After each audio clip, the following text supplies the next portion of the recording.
Okay. Good afternoon. Please take your seats. Good afternoon. My name is Jenna Burbidge, and I'm a Program Officer at the Chicago Council on Global Affairs. Thank you all for joining us this afternoon, and thank you to our members in attendance today. Your support is critical to our work. If you are not yet a member, please consider joining. We have a wide range of levels for you to choose from. The Council is an independent and non-partisan platform. Views expressed by individuals we host are their own and do not represent institutional positions or views of the Council. I should also add, or the RAND Corporation. Please silence your phones, but not your voices. This event is on the record. We are live streaming, and we welcome your social media engagement. Later, we will be taking audience questions from the room and online at chi.cnf.io. This program is part of the newly established Lester Crown Center on U.S. Foreign Policy. The generous gift from the Crown family supports all of the center's efforts and the development of digital resources to make the Council's foreign policy content more accessible across platforms. Finally, before I turn it over to our speakers, a few brief words of introduction. Dina Esfanderi is an International Security Program Research Fellow at the Belfer Center for Science and International Affairs at Harvard Kennedy School. Previously, she was a fellow at the Center for Science and Security Studies in the War Studies Department at King's College London, where she focused on Middle East security and non-proliferation. Ariane Tabatabai is an associate political scientist at the RAND Corporation and an adjunct senior fellow with the Middle East Security Program at the Center for New American Security. She completed a postdoctoral fellowship and a Stanton Nuclear Security Fellowship in the International Security Program at the Harvard Kennedy School's Belfer Center. The discussion will be moderated by Brian Hanson. He is the Vice President of our Studies Department at the Chicago Council on Global Affairs. Previously, he was the Director of Programs, Research, and Strategic Planning at Northwestern's Buffett Institute. Excuse me.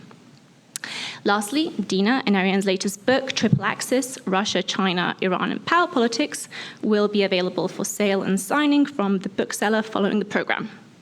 Ladies and gentlemen, please join me in welcoming our speakers.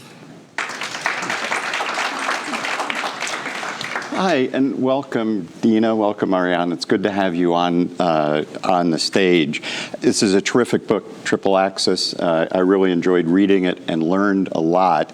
And one of the things that was striking as I read it is oftentimes when we hear about Iran, when Iran is reported in the news, particularly in the United States, it's portrayed as a regional actor, more or less on its own, whether it's pursuing nuclear weapons, whether it is engaged in the conflict in Syria, whether its actions vis-a-vis Israel and other roles it's playing in the region. It's usually Iran is doing this, that, and the other thing. And one of the things that your book was so helpful for, is to understand that when we think about Iran, there is a very important set of relationships which are key to understanding the decisions that are being made by Iran. And that's the relationship with China and with Russia in Iran as well.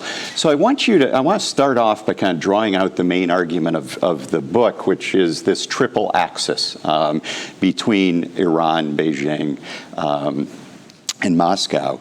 So for Iran, why has it developed this set of relationships with Russia and Moscow? You know, it's the Islamic State, right? Neither of those countries are particularly aligned on an Islamic agenda. So why is it that these relationships are so important?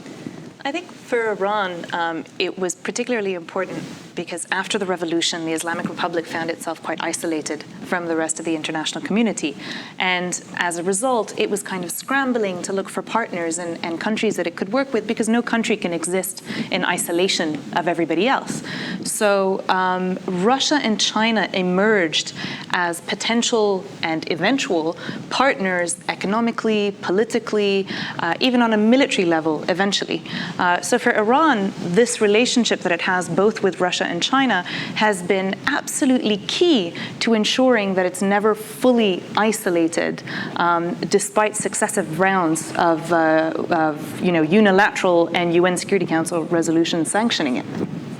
Yeah, I think the major reason why we tend to think, we tend to be puzzled by the fact that Iran has aligned itself with Russia and China is because in the United States, certainly, to a lesser degree in Europe, we tend to think of Iran as ideologically driven, as a country that is really driven by this sort of Islamic ideology that was behind the revolution of 1979. Iran has changed a lot since 1979, but I think the way we think about the country has sort of remained in the 1980s somewhere in there. So the reason why Iran has been working so closely with Russia and China is pragmatism. All three countries, despite what we tend to think, are very pragmatic. They have a set of interests that tend to overlap. And so as a result, they have found it very natural to come together and work in a number of areas. We highlight three specific ones in the book: the economy, security, and politics. Sorry. So those three areas are where the three countries have been seeing their interests as aligned. And one more thing that I want to add to what Dina said is that the three countries have a bit of a push back a little bit on the international order as it has been established since 1945. That even though they're not revisionist and revolutionary powers, as we put it in the book, in the sense that they don't want to see the collapse of the current world order, something that I think we hear a lot in Washington, certainly where I live, but they all have grievances with the international order, and they all would like to see a diminished U.S. leadership and fewer Western-led and created norms and organizations, and they want to be able to use the international order to their advantage when they can, and to try to either replace it or at least undermine it where it serves their interests. Can I just add to that, actually? What's been absolutely remarkable in their relationship is that, as Ariane said, they do have a certain number of interests that are aligned in a number of different areas, but they also have interests that are at odds with one another. And in the book, we cite the example of Russia and Iran working together in Syria, but there being real points of tension in their relationship as well, because sometimes they don't exactly want the same thing. And what's been fascinating to watch is that despite these areas where they have potential points of friction, the Iran and Russia and Iran and China have been able to continue working together, because what they've done is that they've compartmentalized their relationship. And those areas where they have interests in common, well, they will work together and they will pursue them, so that it works out in their favor. And those areas where there are points of friction, well, they tend to, put them aside and deal with them separately and continue working together on areas where they can. So that's been a really interesting thing to watch play out. Yeah, and let's jump into that a little more deeply. For each, China and Russia, and it sounds like they need to be taken individually, what are those overlapping interests that are really from the Chinese and the Russia side? You kind of laid out why Iran is interested, but for China and Russia respectively, what are their interests? What's valuable in this relationship to them? Well, for starters, Iran is a big country. It's resource rich. It has 80 million people, approximately, population-wise. Its population is fairly young. It is fairly well educated. Tech savvy. It's tech savvy. It has a very sort of dynamic startup sector these days, and so it's a country that is very significant. And so, if you want to be an active player in the Middle East, and both Russia and China do, then Iran is a natural partner in many ways. But each of them also has its own set of interests. So for China, for example, a key driver behind the relationship with Iran over the past decade has been cheap oil. China needs energy, China needs oil, and Iran has been more than willing to provide it with exactly that, especially since with the advent of international sanctions after 2005, Iran didn't really have a lot of customers. Russia, for its part, has more security interests aligned with Iran, particularly in Syria, where the two countries have been working hand in hand, essentially. There have been some tensions, and we can get back to this, but for the most part, both of them wanted to see the Assad regime stay in power. They both wanted to make sure that Syria wouldn't collapse entirely. And so the Russians have provided air cover to Iran's ground forces and militias that it has deployed in the country. In Afghanistan, another example we use in the book, all three have aligned interests. All three want to make sure that Afghanistan does not become a breeding ground for a group like the Islamic State in the Khorasan province, the ISIS offshoot. And so they have all supported the Taliban in some form. So they do have a number of security and economic reasons why they have been collaborating. And lastly, I just want to go back to the nuclear issue you mentioned at the beginning. Iran has been developing a nuclear program for a few decades now. It actually goes back to before the Islamic Revolution. But following the revolution, it had a really hard time getting suppliers to work with Iran. The Germans had withdrawn. The United States was no longer working with Iran. And the Russians stepped in. They were eager to export their nuclear technology and to make money off of it. And Iran was a natural stop. And in that case, was the Russian involvement for civilian nuclear power use, or did it from the beginning have a weapons component? Thank you for pointing that out. So the Russians were involved in the civilian aspect of Iran's nuclear program. The Iranians essentially developed the weapon aspect of the program covertly without the international community knowing. And they had some international partners, famously the father of the Pakistani nuclear weapons program, A.Q. Khan. But the Russians were actually very concerned about the weapon dimension of Iran's nuclear program. And that is a big reason why the Russians came and pushed with the United States, with Europe, to bring Iran back to the negotiating table in 2012 and to make sure that it sort of curtailed elements of its nuclear program. This was in fact one of the sources of tension between the Russians and the I was going to say the Chinese, the Russians and the Iranians. The Russians, on the one hand, were upset and were very suspicious of the Iranians because they couldn't understand why, as a provider of the Iranian nuclear program, they had to find out from a third party that Iran had a covert, military program. So that the it was Russians weren't aware that Iran. Not until it came out, or at least not until Western intelligence found out about it. And then the Iranians, on the other hand, were incredibly frustrated with their Russian providers because they felt as though the Russians were consistently dragging their feet in terms of the way that they were providing for the program. So, for example, in building Iran's nuclear power plant, the Bushehr power plant. And so this, throughout the years, has become a real source of tension between the two. So that's interesting, because where I wanted to go next with this groundwork is the so-called Iran agreement, in which Russia and China joined with Europeans and the United States in order to create an agreement to curtail Iran's pursuit of nuclear weapons. So Russia clearly was concerned about that. Is there anything more that we should know about why that was something that Russia cared about? And how about Japan? How about China, which is getting cheap oil from Iran, geographically much further removed? Why would China get on board and join this agreement? It was, as analysts watching this play out, for us it was very interesting to watch and see the Russians and the Chinese come on board the nuclear negotiations, because you would think that they really didn't have an interest in doing that. After all, as you pointed out, economically they were already working with Iran, more or less, and politically they had relations with Iran, and they were benefiting from the fact that the rest of the international community was isolating Iran, because Iran didn't have a choice but to turn to Russia and China. So it didn't really make sense. But ultimately, I think both countries had reasons for it. I think on Russia's side, non-proliferation has always been a genuine concern.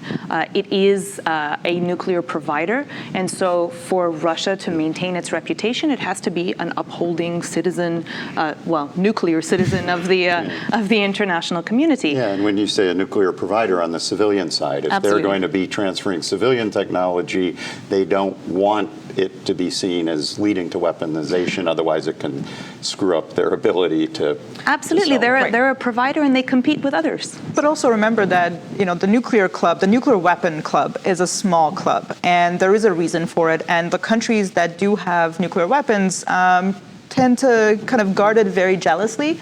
To make sure they don't lose the strategic advantage that they have compared to other countries.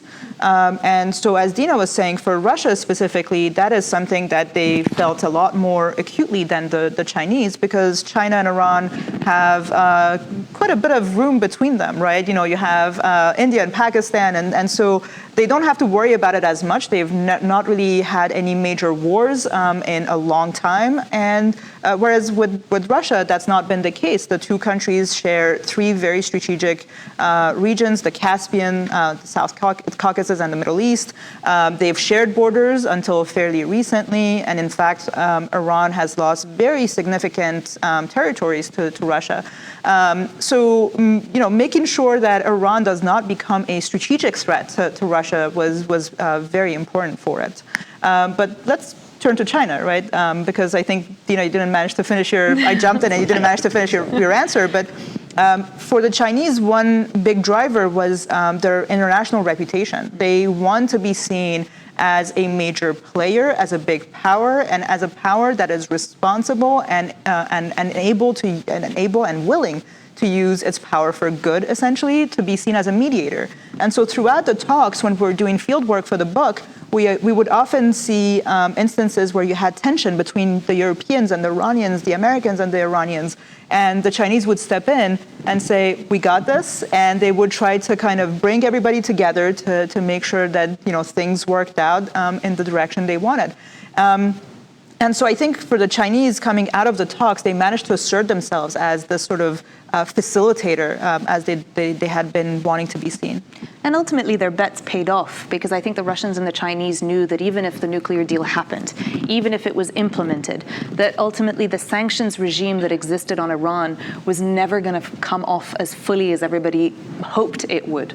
Certainly never as fully as the Iranians hoped it would.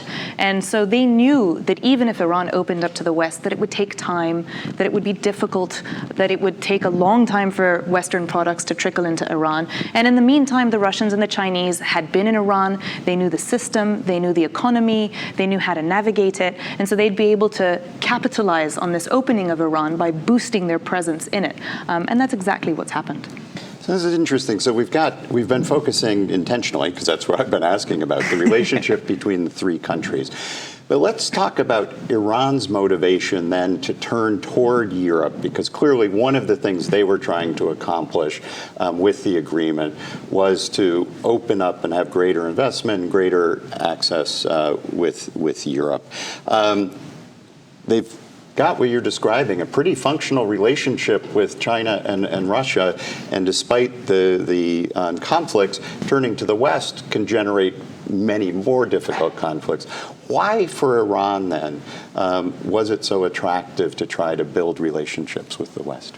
I'm not sure we would describe the relationship as quite functional. In fact, I think that we tend to see it as dysfunctional, but functioning nonetheless. So sort of better than no alternatives, so this can work. Exactly, it's complicated, right? Yeah. So Iran doesn't, for historical reasons, has a very deep distrust of Russia. Going back to what we were mentioning before, they've had major wars. Two of Iran's most significant defeats in the past couple of centuries have been in wars with Russia. They've lost huge chunks of territory to Russia. And then Dina was mentioning the delivery of nuclear projects. The Russians dragged their feet. That's how the Iranians saw it. And so the distrust has sort of been deepened over the past few decades. With China, it's a little more complicated. Again, you don't have the same reasons to have the historical distrust, but Iranians view China as a partner that is not very reliable, that has always balanced its interests between wanting to work with Iran and get the cheap oil, but at the same time not jeopardizing its relationship with other countries. It's worked with the Saudis, for example, with Israel, with the United States. It would never sort of choose Iran over the United States, for example. And at the same time, especially at the height of sanctions, you had Chinese goods sort of flooding the Iranian market. And so when we're doing field work for the book, would often go to markets and would hear people talking to sort of trying to buy things. And the first question was always, is this Chinese? And if it's Chinese, then I don't want it. And so the shopkeeper would have to spend a lot of time trying to justify how what he was trying to sell the person was not Chinese, and of course it was. But he would say, no, it's Turkish actually, and it has the speed bits that come from here and there. And so you had this view that the Chinese were flooding the Iranian market with cheap goods that were substandard, that were a health and safety hazard. And meanwhile, the view of the West, and of Europe in this case specifically, has remained fairly positive despite, almost 4 decades of propaganda by the regime, right? People see Europeans as reliable, and they see European goods and technology as what you want to get. They always knew that the Americans were not going to be jumping into the Iranian market, so they had their eyes on Europe. And really came back to the negotiating table in large part to open up the economy to the Europeans. It's been really interesting to see that despite now 40 years of the Iranian government feeding information to Iranians saying that, the West is evil, we can't work with the West, down with America, etc., that despite that, the Iranian public is still very Western-oriented. They, read Western literature. They kind of watch on what's going on in Europe and in the U.S. and they're fascinated by it. And they want Western products in their country. So, despite the fact that Russia and China have been somewhat reliable in terms of being there for Iran since the beginning of the revolution, Iran has always had its eye on the West. Having said that, given that that's been so problematic, I think today, yes, it would like Europe to deliver, but I think it's fully switched back to the idea that it's going to be Russia and China that'll be there for it and not anyone else. So this gets us to the contemporary period. And President Trump, back on May 8th, announced that the U.S. was going to be pulling out of the Iranian deal. Interestingly, the Iranian foreign minister jumps on a plane and immediately flies to Russia and China, right? Tellingly in the story that you're telling. One of the arguments President Trump has made is that by pulling out of what he sees as a defective deal, putting more pressure on Iran, that we're going to be able to get an even more restrictive deal, certainly on nuclear, but also potentially involving other behavior in the region. Reading that kind of narrative through your understanding of Iran's relationship in this triple axis, how does this play out? How do you see this playing out? You have to see it from the Iranian perspective. They've sat down, they've conducted these negotiations, they've agreed to significant restrictions on their program in exchange for sanctions relief. They've now come around to the idea that sanctions relief isn't going to exactly pan out the way that they thought it would, and yet they're going to continue implementing the deal. There's a lot of frustration and exhaustion in Iran with the nuclear issue. They don't want to be talking about this. They don't want to be rehashing it. They kind of want to table it and move on to other issues. So they're tired of this issue. They're also a little bit gleeful in that, of course, economically, it's a major problem for them, what's going on at the moment. And of course, domestically, that's also a huge challenge for the Iranian leadership. But at the end of the day, it was the U.S. that pulled out of the deal, not Iran. In terms of where Iran stands, its image in the international community, today, the Europeans, the UN Security Council, Russia and China, of course, they all side with Iran against the US, or at least the US's stance on Iran. For example, last week at the UN General Assembly in New York, the Iranians had a great week in terms of PR. President Trump had convened this meeting at the UN Security Council and hoped that he would be able to berate Iran on its activities in the region, on its missile program, and instead he ended up facing 2 hours of every country sitting around the table at the UN Security Council telling him that actually we support the nuclear deal, and it's what the U.S. And it's the U.S. that's in the wrong here. So for Iran today, yes, it's suffering domestically. Yes, economically, it's in a difficult position. But politically, it's kind of winning. So let me flip it around and now talk about the U.S. perspective, right? So President Trump came to office, and actually before he was elected, on the campaign trail, he very often talked about the nuclear deal with Iran. It was one of the major foreign policy issues that he really addressed during his campaign. And it was very clear from the get-go that he was not really interested in preserving the nuclear deal. And in fact, for about a year and a half, the administration toyed with, certifying, not certifying, decertifying, all these sort of nuances that we can get into if you would like. But ultimately, when he pulled out of the deal, the idea was, and I think it still is, that by imposing maximum pressure on Iran, by isolating Iran, we'll be able to get a better deal. And as you mentioned, that's not just about the nuclear issue anymore. For the United States now, for the administration today, it's about the nuclear issue plus Iran's ballistic missile program, plus Iran's regional activities and all the theaters it's involved in, and some domestic stuff as well. So it's a big endeavor that the administration is undertaking here. The challenge that we outline in the book is that it's going to be incredibly difficult to isolate Iran to the point of bringing it back to the table to get that all-encompassing deal that the administration wants, precisely because, the international community is not fully on board. But on top of that, you have Russia and China that really serve as a bulwark against this Western-induced or U.S.-induced at this point effort to isolate Iran. That wasn't necessarily the case a decade ago, right? When the first round of nuclear talks between the Europeans and Iran collapsed in 2005, the United States really tried very hard to create a multilateral effort, to create a coalition that would impose sanctions on Iran, that would increase pressure on Iran, and that would get it to the table. And ultimately, these efforts took very many years. They were successful in 2012 when Iran returned to the table and started negotiating with the United States. But what we had at the time was very significant, and that was the backing of the international community. That didn't happen overnight. It happened over several years with the U.S. State Department, Treasury, and others going and coordinating with the Europeans and the rest of the Iran's partners. But ultimately, they were able to kind of squeeze Iran to the point where it thought that it made more sense to come back to the negotiating table, though you also have to take into account that there were domestic politics that were involved. Today, things have changed a little bit. We don't have that coalition. As Dina was saying, at the UN General Assembly meeting, it was clear that the majority of the international community actually believes that the JCPOA is working and wants to continue to preserve it.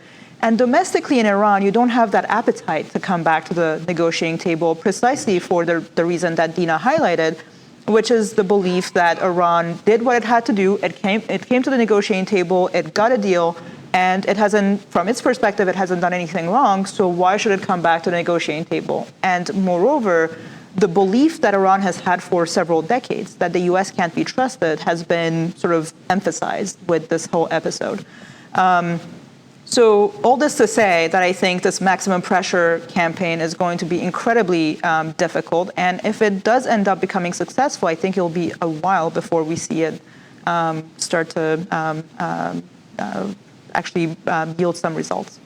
So what do you expect to see in Europe? I think one of the stories that came out of the UN week that really caught people's attention was the fact that the Europeans, the Russians, and the Chinese came together to talk about creating an alternative payment system so that Iran could sell oil into the international community without the United States being able to shut that down through its payment system. That's not the usual set of actors gathering together in the world. So clearly, Europe's on a different page than the United States. But how do you see that playing out? What do you expect Europe to do? It's undeniable that there's a very real desire on the part of the Europeans to maintain this agreement and to do whatever they can to ensure that Iran gets the benefits or whatever little benefit it can get from the deal. The problem is they're stuck between a rock and a hard place. The Europeans are intricately tied into, the European economic system is intricately tied into the American economic system. America has a lot of reach into markets in Europe, and as such, it makes it very difficult for the Europeans to ignore the decisions that come out of Washington. Now, with this mechanism that they're planning to put in place, this will ensure that at least small and medium-sized businesses in Europe that have no exposure to the US market, that don't have Americans working within them, will be able to have financing to do business with Iran. So it paves the way somewhat for a return of US businesses into Iran. But the problem is, at the end of the day, the Iranian economy needs massive investment, and it needs major multinationals to be involved in it. And until the US maintains this desire to unilaterally sanction Iran, it will be very difficult for the Europeans to go around that. The problem is that as the US does this, it's also increasingly eroding its ability to use its sanctions and financial measures in the future. Because the more it does this unilaterally today, the more the rest of the international community sets up mechanisms like this European one, where they're basically isolating themselves from the reach of US sanctions. So in the long term, this is actually constraining American ability to implement its policies abroad. Yeah, I'll add another reiterate everything Dina said, but also add one more thing, which is that I think politically the EU announcement was very important. It allowed Rouhani to go back to Tehran and say, look, the international community is on board with the JCPOA. The Europeans are taking all these steps to make sure that we can continue implementing the nuclear deal.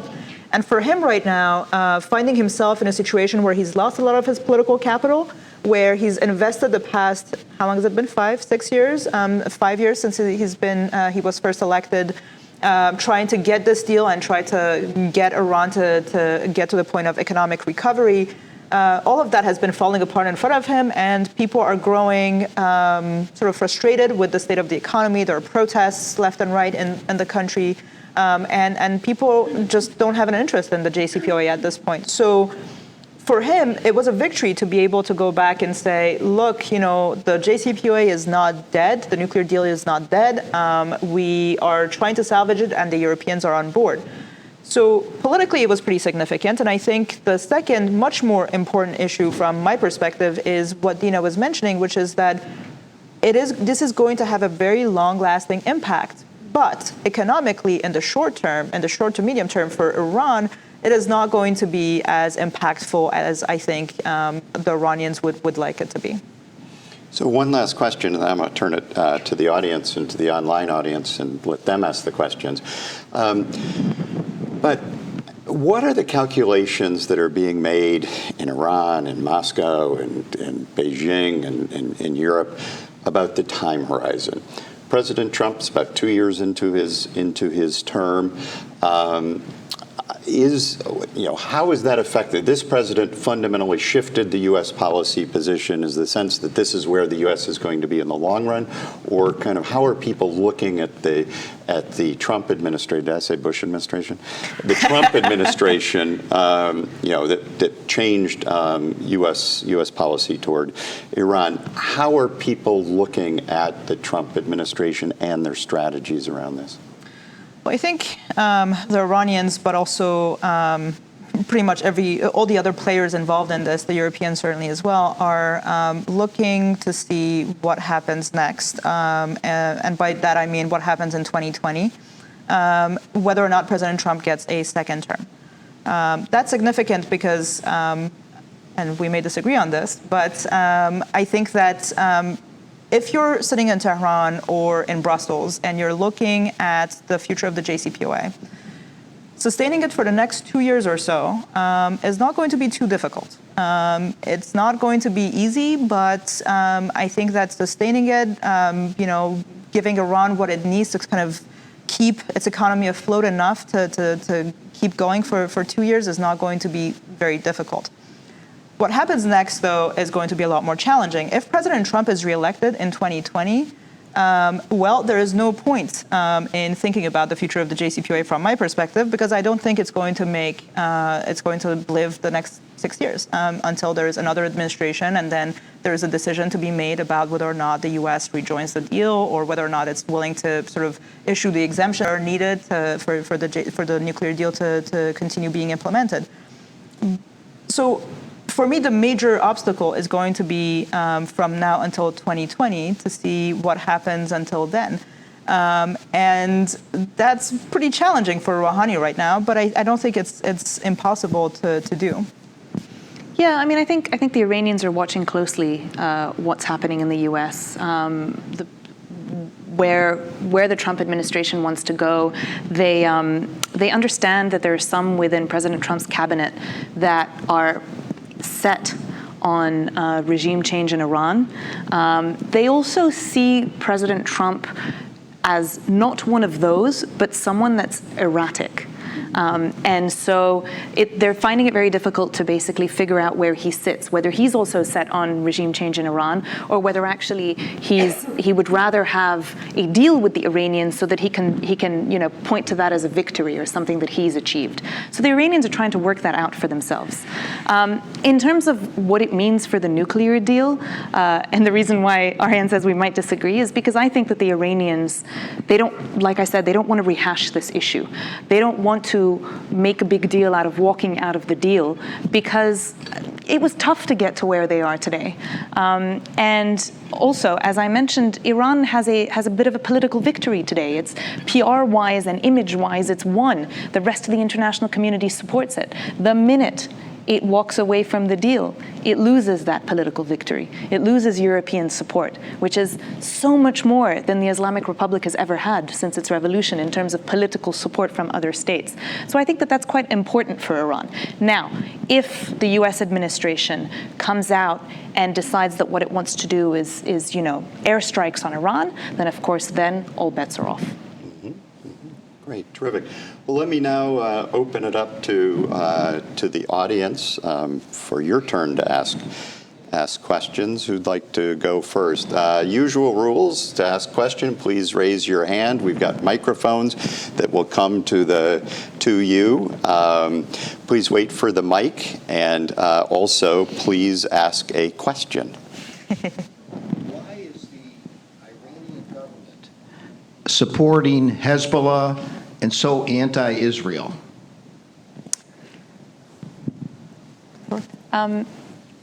So as Ariane mentioned originally, the Islamic Republic initially emerged as a very ideological system.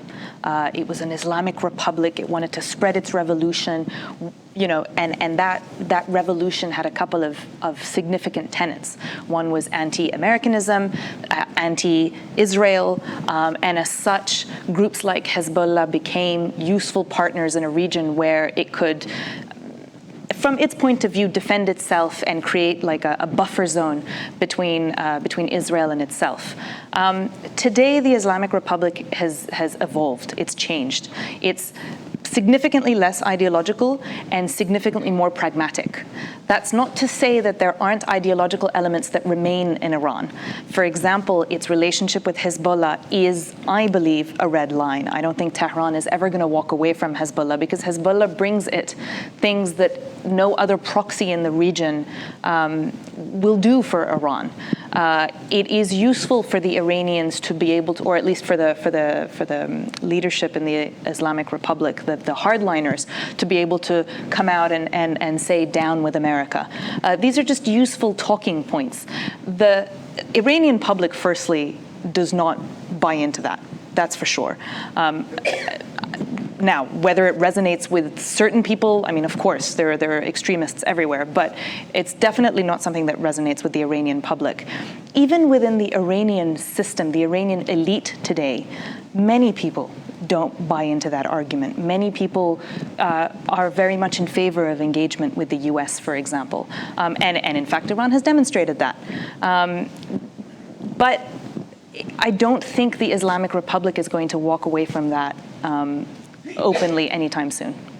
I'll add a slightly different, I think, perspective in that, so yes, the Islamic Republic has evolved a lot and is not necessarily it's not as ideological as it was in 1979, but there are still aspects of the policy that are kind of ideologically driven. And I think Israel is actually the most, the perfect example for that one. I don't think any aspect of Iranian foreign policy has evolved as little as the Israel policy in a sense. But I think on Hezbollah, it's slightly different, actually. It's not, yes, there's the ideological component, but Hezbollah gives Iran a number of things that Iran can't get, as Dina was saying, from other proxies, but it also can't get from other states. So, today, Iran is involved in Syria, to give you an example. And yes, it's deployed some troops, but in large part, its success has been thanks to militias that it has deployed that are not Iranian, that are backed by Iran, that are trained, armed, and supported by Iran. And many of these are either Hezbollah operatives or they are deployed through Hezbollah. So Hezbollah allows Iran to project power in a way that it would not be able to do if it was only relying on its own resources. Same thing in Yemen, right? In Yemen, Iran is able to arm the Houthis and train the Houthis largely thanks to Hezbollah.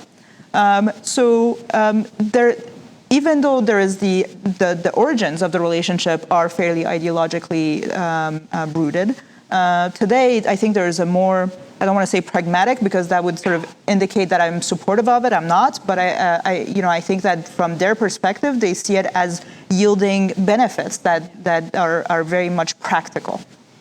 So I want to ask a question that comes from online, which gets at the potential tensions between Iran, China, and Russia. So the question is there any anger in Iran that Tehran has not pushed back on Russia and China for the bad treatment of the Uyghurs and in Chechnya? Of course, those are two Muslim populations that exist, in the Uyghurs in China, of course, and the Chechens in the Russian sphere of influence.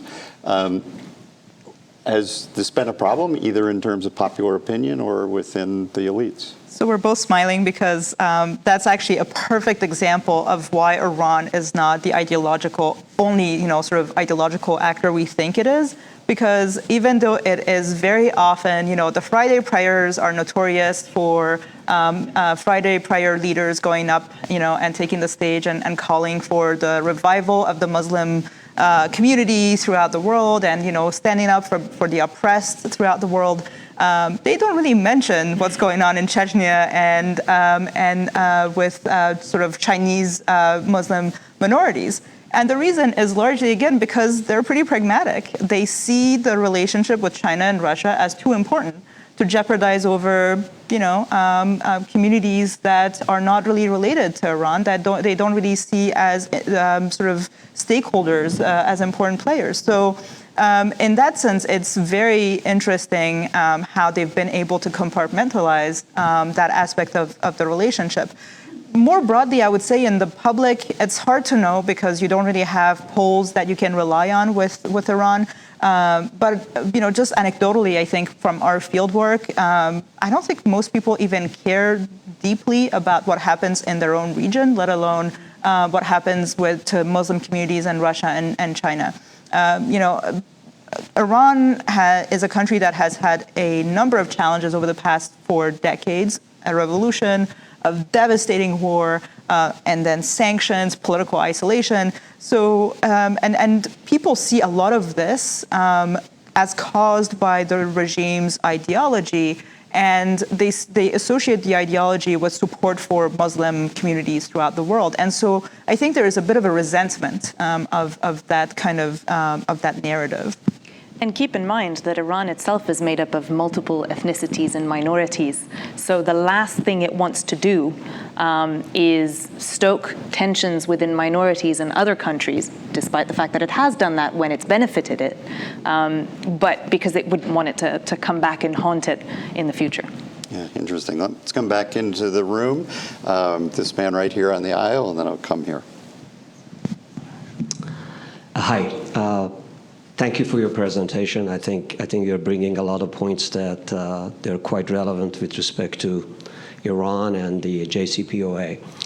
The dilemma that I have about this agreement is that in order for this agreement to survive, independent of what the United States does, the Iranian economy should survive. Because there is no need for an agreement if the Iranian economy just completely, just goes down. Now, the banking system in the Iranian economy, almost 50% of the banks are practically bankrupt. The Iranian currency has depreciated, I think, unbelievably. Many of the investors in Iran, many of the people that they have significant amount of wealth in Iran, their wealth has been decimated because of the exchange rate basically changes. So if Europeans and China and Russia are really serious about this agreement, why aren't we seeing some moves in order to stabilize the Iranian economy? Because without it, all these discussions are irrelevant. I think that's obviously a very good point, and that's a lot of people tie the JCPOA to the Rouhani administration and say that was the single biggest issue that the Rouhani administration has had to deal with. I would actually argue that the single biggest issue Rouhani has had to deal with is the Iranian economy, because the Islamic Republic has been notorious for messing up its own economy. Of course, sanctions worsened them, there's no doubt about it, but the Iranian leadership did its part way before sanctions came. And today, as you outlined, the situation is relatively dire. Having said that, Iran's economy has been in a relatively dire situation now for, the better part, well, certainly the last few years, certainly since 2010 when sanctions were really tightened on Iran, but even before that. Unemployment has always been relatively high. Inflation up until 3 years ago was in double digits. And yet Iran has managed to bumble along. I think the size of the market, the economy, is very big. It's also relatively well diversified, perhaps in a way that Iran's Gulf Arab neighbors haven't been able to diversify, or at least are trying to at the moment. I'll give you an example. Iran has since Trump announced that his administration was going to clamp down on Iranian oil sales, obviously Iran's oil sales have already tumbled, even though the sanctions haven't even come into effect yet. But the dollar amount that the oil sales have tumbled was offset by the dollar amount that Iranian exports in other areas have actually increased. For now. So this is not a sustainable situation, absolutely. And for the Iranian government, it's absolutely imperative that it's able to sell oil. But it kind of shows you that they have managed to build a system that, okay, it is not in good health, but it's not dying. The question is, how long are they going to be able to last? It's interesting that when you speak with Iranian officials at the moment, they actually believe that this is the worst. So while many of us analysts believe that perhaps in November, once the oil sanctions hit, things are going to get worse, the Iranian government actually doesn't see that. They see it differently. They say that this is the worst because this is the period of uncertainty. This is when we don't know whether others are going to follow U.S. recommendations or actually stand up to the U.S. and continue to buy our oil. And India, for example, has zigzagged quite a bit, so it's proof of that. The Iranian government thinks that once the sanctions will be official, that uncertainty will evaporate. Iran will actually formally and legally be able to sell its oil much cheaper than it can sell it now. And so they believe that they're going to be able to recoup some of those losses through the sale of that cheap oil. And begin to address these draconian sanctions that are going to come into play. I'm not sure. I think that might be a little bit too optimistic, but it's interesting that they do think that way. And in fact, you could almost point to the slight recouping of the currency over the last few days as proof that that might actually pan out. So, but to tackle the EU angle of your question, one, the EU has been trying to do exactly what you laid out, which is try to establish mechanisms that allow Iran to continue selling its oil and that will allow the country to keep its economy afloat and to keep the JCPOA in place. The challenge, though, is that at the end of the day, the EU cannot dictate to businesses what they are going to do.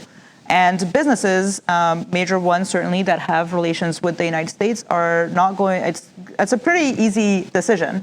Do they choose the Iranian market, which is promising, but has a number of domestic challenges where there's a lot of uncertainty, where there's a lot of risk, or are they going to keep working in the U.S. where they have the leading global economy and none of the issues that I just outlined with regard to Iran?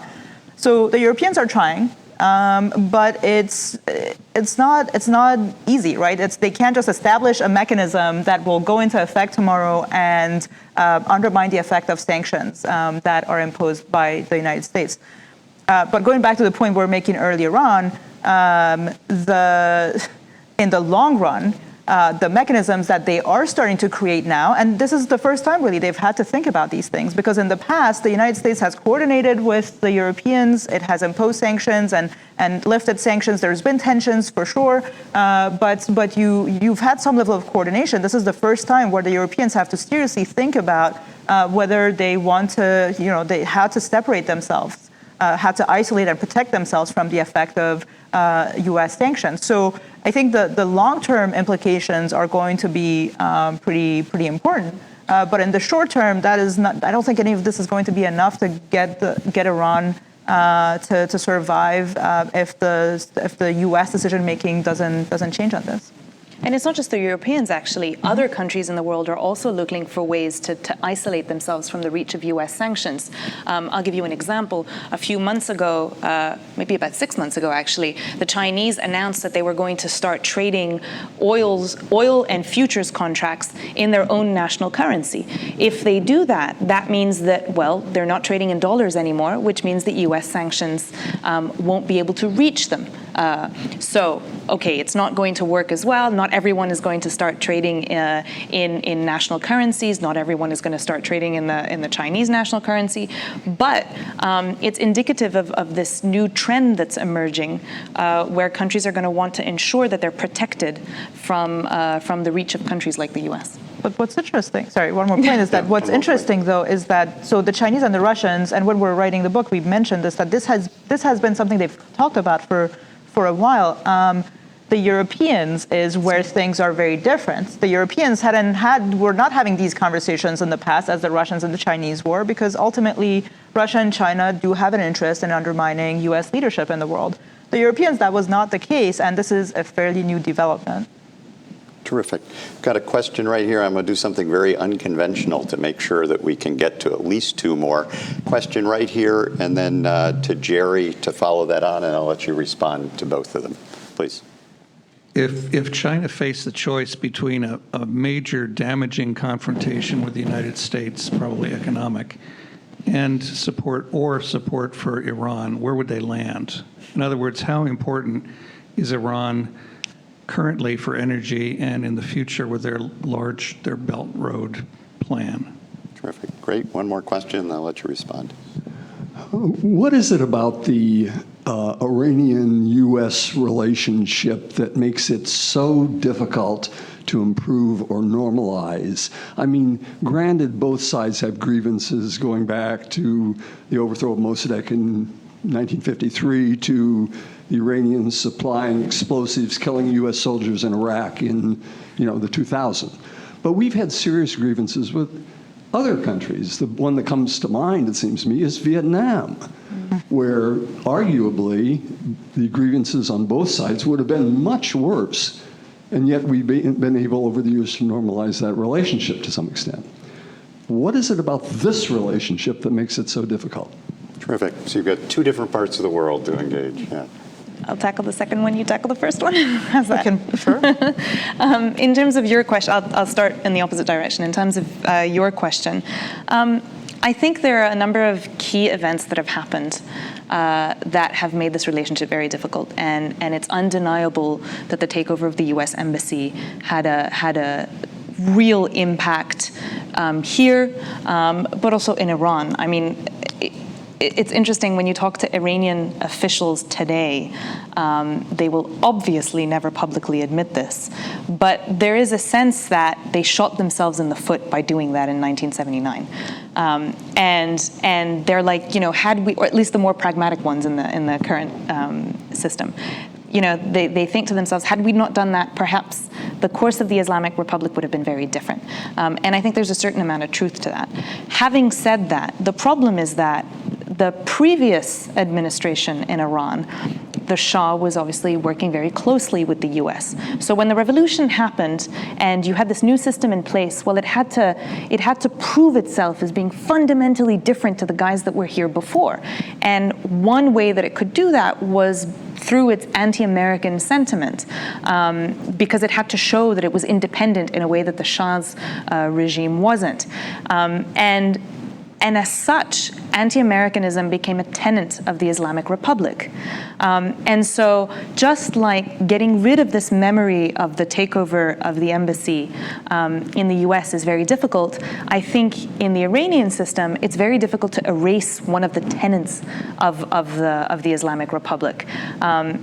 So I think the US and Iran, in good times, will be able to deal with one another. Hell, they might even be able to at some point establish relations with one another. But I don't think that you're ever going to find yourself in a situation where the two countries will be close working partners, anytime soon. Let me add one. I know you allocated this first question to me, but I'll add something else. I think in the United States, Iran is such an emotional topic that I don't think most other foreign policy issues sort of compete.